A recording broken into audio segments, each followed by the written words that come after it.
pupuntahan ko si tatay. Aalagaan ko.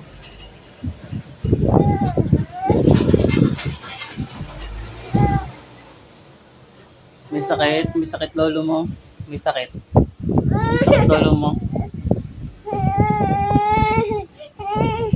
May sakit lolo mo.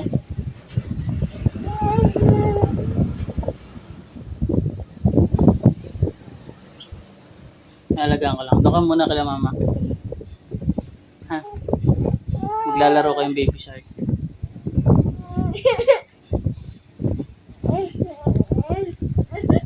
Walang mag-aalaga kay tatay.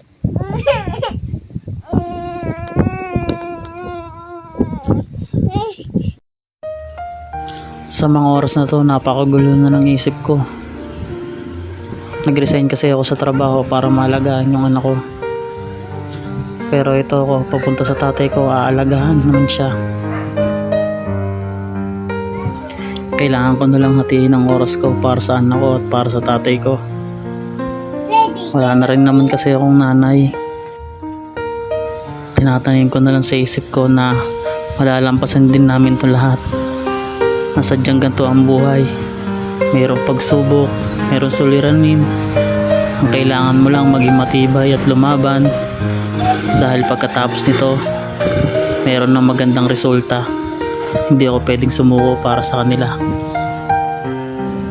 Alam ko rin na hindi ka bibigyan ng Diyos ng problema na hindi mo kakayanin. Kaya tinuturing ko na lang to na isang challenge at isang opportunity para mayroon pang matutunan. Habang palapit ako sa tatay ko, lalo ko nalulungkot. Pero kaya kong tatagan. Dito maganda na resulta ng araw-araw niyang gamutan, lalo nang inuwi namin siya. Hindi na siya masyadong mahina, nakakautay na siya ng paglalakad.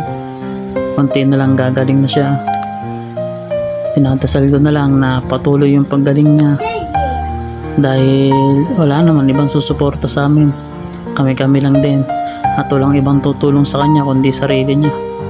Kailangan niyang tapangan. Basta ako inisip ko na lang, lagi ako nandito para sa kanya.